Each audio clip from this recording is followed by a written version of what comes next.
మరో 6 కాంగ్రెస్లో చేరనున్న బీఆర్ఎస్ ఎమ్మెల్యేలు. నిన్ననే అనుకున్నాం, మనం మొన్న అనుకున్నాం, అయిపోయింది, మొత్తం అయిపోయింది. బీఆర్ఎస్ పార్టీలో ఎవరు మిగిలరు. నిన్న జిహెచ్ఎంసీల మీటింగ్ పెడితే కూడా 5-6 మంది ఎమ్మెల్యేలు డుమ్మా కొట్టిరు. 5-6 మంది ఎమ్మెల్యేలు డుమ్మా కొట్టిరు. వచ్చిన వాళ్ళు ఎవరో, రానోళ్ళు ఎవరో. వచ్చిన ఎమ్మెల్యేలు తలసాని, పద్మారావు, ప్రకాష్ గౌడ్, సుధీర్ రెడ్డి, మాగంటి గోపీనాథ్, ముఠా గోపాల్, కాలేరు వెంకటేష్. రాని వాళ్ళు అరకపూడి గాంధీ, మాధవరం కృష్ణారావు, బండారు లక్ష్మారెడ్డి, మరి రాజశేఖర్ రెడ్డి, వివేకానంద గౌడ్, సబితానంద రెడ్డి, గూడెం మైపాల్ రెడ్డి. నిన్న కూడా 6 ఎమ్మెల్సీలు చేరితే ఆ చేరినటువంటి ఎమ్మెల్సీలంతా కూడా కాంగ్రెస్ నుంచి టీఆర్ఎస్ చెందిన వాళ్ళే. బసవరాజ్ సారయ్య కానీ, లేకపోతే భానుప్రసాద్ కానీ, మిగిలినటువంటి ఎమ్మెల్సీలు ఎవరైతే ఉన్నారో గతంలో కాంగ్రెస్ నుంచి టీఆర్ఎస్లో చేరినటువంటి వాళ్ళే టీఆర్ఎస్లో చేరంగానే ఇట్లా చీల్చుకున్నారు.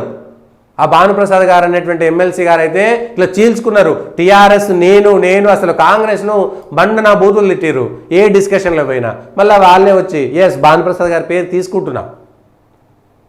అసలు టీఆర్ఎస్ అంటే ఇట్లా ఇట్లా పూసుకున్నారు మొత్తం ఏడికాడికి. ఏమైంది ఇప్పుడు? అధికారంలో కాంగ్రెస్ రంగంలో అందరూ కాంగ్రెస్లోకి వెళ్ళిపోయారు. మరి ఏమైంది? కేసీఆర్ పరిస్థితి ఏంటి? కేసీఆర్ భవిష్యత్తు ఏంది? 7 ఎమ్మెల్యేలు, 15 మంది కార్పొరేటర్లు పోతూనే ఉన్నారు. అయిపోయింది, ఎప్పుడో అయిపోయింది.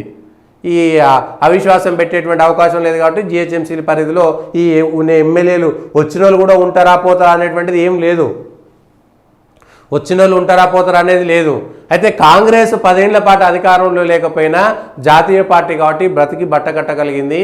కానీ ప్రాంతీయ పార్టీ అయినటువంటి బీఆర్ఎస్కు నిర్మాణం లేదు, క్యాడర్ లేదు. సో ఈ క్యాడర్ లేనటువంటి పార్టీ కూడా ఉండగలుగుతుందా లేదా అనేటువంటిదే సమస్య. మిగిలిందైతే వేరు విషయం, కానీ ఇంకొకటి కాదు.